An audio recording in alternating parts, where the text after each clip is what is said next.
विपक्ष के ही लोग आएंगे। और विपक्ष किस लिए होता है? तो क्या गांधी जी के अलावा बाकी लोगों ने कोई राजनीतिक पोस्ट नहीं ली और देश चलाया? क्या कोई यहाँ झाड़ू लेके आया या कोई हाथ का पंजा दिखा रहा है कि पहलगांव अटैक पे आप शहीदों का जिक्र करते हुए वोट मांगते हैं? आंदोलन का जो काम था कि जो एक सरकार 10 साल से है वो अगर नहीं लोगों की सुन रही उसको हटा देना आंदोलन का काम था। उन्होंने फिर दिल्ली की जिम्मेदारी ले ली। उन्होंने कहा हम दिल्ली को बड़ा बनाएंगे। उनका कहना है कि उनके साथ राजनीति हो गई कि उनको फंसा के जेल भेज दिया। और अब सरकारें सोचती ही है कि ये मर ही जाए तो अच्छा है। थोड़ा मुश्किल काम और बहुत हिम्मत की बात है कि एक आदमी जो है दूसरों की जिंदगियों के लिए अपनी जिंदगी दांव पे लगा दे रहा है। तो सर, औरों का दुख जीने निकल आए हैं सड़कों पर या फिर राजनीति चमकाने आए हैं? ये सब कहना बड़ा गलत होगा। बस ये किसी भी प्रोटेस्ट को खत्म करने जैसा है कि लोगों के मन में डाल दो लोग राजनीति चमका रहे हैं। यही लोग क्या कहेंगे? अन्ना आंदोलन में क्या हुआ? सरकार ये कह देती हमारी सरकार आएगी हम लोकपाल ले आएंगे, बल्कि लोगों ने ये कहा औकात है तो चुनाव लड़ो, जीत कर दिखाओ, बनाओ पार्टी। अब आप लोगों को चैलेंज करेंगे तो लोग बना लेते हैं पार्टी, फिर लोग पार्टी बना के सरकार बना लेते हैं, फिर आपको आपत्ति होने लगती है। आप बताइए, आज़ादी के आंदोलन के बाद की बात करें तो क्या गांधी जी के अलावा बाकी लोगों ने कोई राजनीतिक पोस्ट नहीं ली और देश चलाया? अगर यहाँ पे किसी भी पार्टी के नेता आ रहे हैं, आप मानते हैं कि यहाँ पे कोई बीजेपी का नेता आएगा? नहीं आएगा। विपक्ष के ही लोग आएंगे। और विपक्ष किस लिए होता है? विपक्ष मुद्दा उठाने के लिए होता है। के लिए ही है वो। विपक्ष है कि भाई सरकार चुन के आई है, सही काम नहीं कर रही तो हम आवाज उठाएंगे। अब अगर एक जगह आवाज उठाई गई और वहाँ के विपक्ष ने उस आवाज को समर्थन दे दिया तो ये राजनीति चमकाने जैसा नहीं है। क्या कोई यहाँ झाड़ू लेके आया या कोई हाथ का पंजा दिखा रहा है? क्या कोई पार्टी का झंडा दिखा रहा है या कोई अपनी पार्टी की बात कर रहा है या कोई वोट मांग रहा है? तभी तो आप बोलेंगे। राजनीति चमकाना तो ये है कि पहलगांव अटैक पे आप शहीदों का जिक्र करते हुए वोट मांगते हैं कि शहीदों के नाम पे वोट दीजिए। सत्ताधारी पार्टियां राजनीति चमका रही हैं, आप ये बात तो कह रहे हैं। राजनीति चमकाने से मतलब ये, आपने अन्ना आंदोलन का बात किया, उसके बाद अरविंद केजरीवाल पार्टी बनाते हैं, लोकपाल की मांग। लोकपाल तो नहीं बन पाती ना। भ्रष्टाचार का वो मुद्दा जो आंदोलनों के बीच में था, लोकपाल जो बनानी थी 2013 में आंदोलन हुआ, जो 2014 में सरकार आई उसको बनाना था ना। आंदोलन ने अपना काम कर दिया था।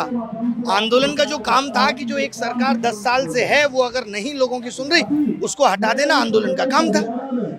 उसको हटाने में ही दूसरी सरकार बन गई तो वो ले आते नैतिक जिम्मेदारी के आधार पे कि लोकपाल हम लाएंगे। लेकिन उसी आंदोलन से निकले हुए लोग जब पार्टी बनाते हैं तो उस मुद्दे पर मौन हो जाते हैं, लोकपाल भ्रष्टाचार के मुद्दे पर। सही, ये बात बिल्कुल सही है कि उन्होंने भ्रष्टाचार पे, उन्होंने फिर दिल्ली की जिम्मेदारी ले ली। उन्होंने कहा हम दिल्ली को बड़ा बनाएंगे, दिल्ली को अच्छा करेंगे, दिल्ली की शिक्षा व्यवस्था सुधारेंगे, दिल्ली की स्वास्थ्य व्यवस्था सुधारेंगे। और फिर उसके बाद उनका कहना है कि उनके साथ राजनीति हो गई कि उनको फंसा के जेल भेज दिया गया। बात क्या लगता है, राजनीति हुई या आंदोलन के बाद सत्ता जब मिल जाती है तो पावर करप्ट्स मैन, ये ठीक होता है? कह सकते हैं, लेकिन अभी तक जैसे मुझे नहीं पता, आपको पता होगा कि उन्होंने जैसा कहा है कि कोर्ट में ऐसा कोई भी आरोप अभी तक साबित नहीं हो पाया अरविंद केजरीवाल के ऊपर जिसमें ये माना जाए कि उन्होंने भ्रष्टाचार किया था। आपको पता होगा अभी लोअर कोर्ट का जो भी ऑर्डर आया तो उस हिसाब से तो अभी तक ऐसा नहीं साबित हो पाया। भूख हड़ताल पे सोनम वांगचुक भी बैठे, आयशा के और मेंबर्स जो हैं वो भी बैठे। क्या आपको लगता है, given the track record and looking at how the government centre में जो है वो बिहेव करती है, भूख हड़ताल एक सही तरीका था? हाँ, मेरा तो मतलब यही रहता है कि भूख हड़ताल उस दौर में होती थी जब सरकारों को डर होता था कि सामने वाला कहीं मर ना जाए। और अब सरकारें सोचती ही हैं कि ये मर ही जाए तो अच्छा है।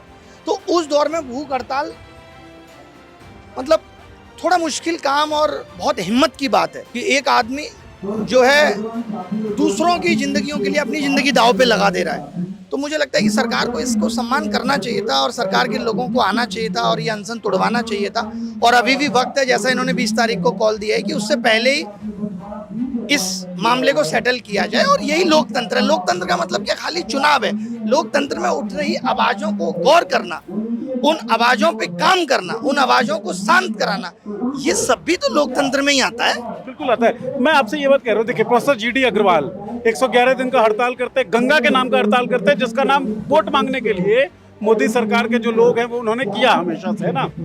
अन्ना हजारे यूपीए के टाइम में हड़ताल करता है, सरकार संवाद स्थापित करती है। वही GD अग्रवाल मनमोहन के टाइम में हड़ताल करते हैं और मनमोहन संवाद स्थापित करती है वो सरकार। इस सरकार ने तो संवाद स्थापित करने को माना ही नहीं है, क्यों ही संवाद स्थापित करना?